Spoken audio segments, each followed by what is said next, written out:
look, there's a lot going on in Davos. I know you see everything through the lens of 5 big forces. So money, debt, internal conflict, external conflict, acts of nature and technology, AI. There was so much concern about what the president was going to say here on tariffs. You put everything through capital. Are we living through a big capital war?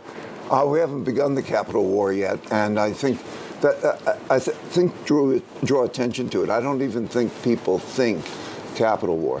They hear a lot about trade war. And how does a capital war work, and what is happening today pertaining to the markets and so on? Okay. The big issue is the opposite side of a trade imbalance is a capital imbalance.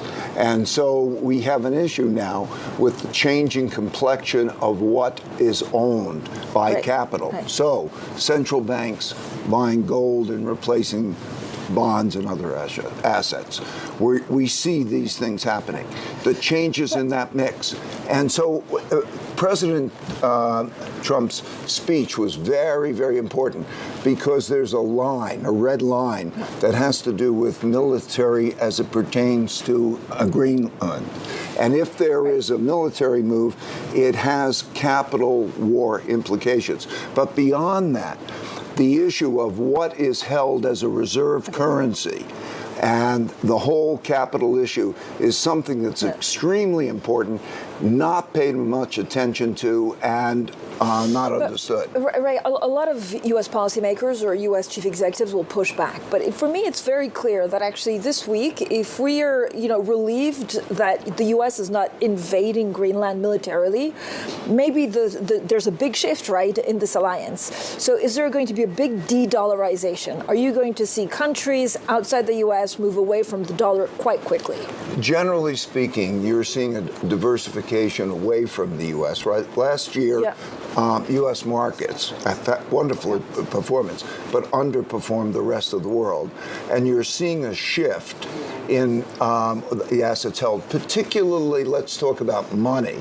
In other words, when you look at the gold being up 67%, it's not a precious metal that goes up 60%. It was bought by central banks, particularly, but others, in order to diversify fiat currencies, not just dollars, okay? It also has to do with euros and so on. Fiat currencies, which are essentially debt instruments that get monetized, were the big move of last year. The biggest move, bigger than tech stocks, that was the biggest move. What historical parallels are you seeing and worrying about right now? Well, the similar breakdowns of the monetary system, if we're talking about the shifting to gold. There was a breakdown in 1971. Let's go to the monetary system. 1944, we say, what is our system of money? And it was gold, connections to the dollar and other currencies connected to that. And there was the process of creating a lot of debt, which is the claim on money. 1971, that breaks down, and then we go to a fiat monetary system.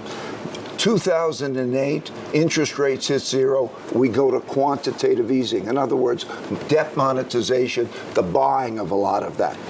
2020, we have COVID. Big deficits, essentially, then big monetizations. With that pattern, there's been a weakening of the monetary system, meaning what is a storehold of wealth that's a medium of exchange that's accepted? That's an issue. And then when we get into a warlike environment, which we've experienced many times in history, countries do not like to hold each other's debts. They worry that some other country will sanction them, and also, you print more money during such periods of time, which devalues money and devalues that debt. So where are we in the longer-term debt cycle? And actually, what do you most worry about over the next 1 to 2 years? What are markets missing? Okay. I think that they're missing the value of money question, the debt and the understanding of the value of money. I don't think many people would think about, okay, here is what the value of money, and it was even bigger story than the tech stock story, okay? So I think they're missing that. I think what I worry about is that dynamic where what happens is it's a very simple dynamic, very easy to manage. When the debt cycle works, when debt service payments, debt and debt service payments rise relative to income, and then they squeeze out spending, and that becomes a problem. And they worry, and they also happen when the supply of the bonds is high relative to the demand. Right now, for example, there's a lot of holding of bonds, one man's debts or another man's assets.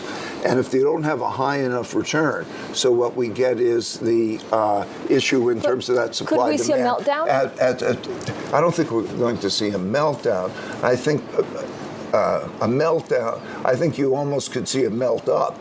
In other words, when you have devaluations, anyway, the capital, what's happening to the capital supply demand as it relates to money is the big story that is not enough attention, particularly if you cross that line like military action in Greenland would change in important ways the demand for those assets. Because if you could look at who's holding those assets.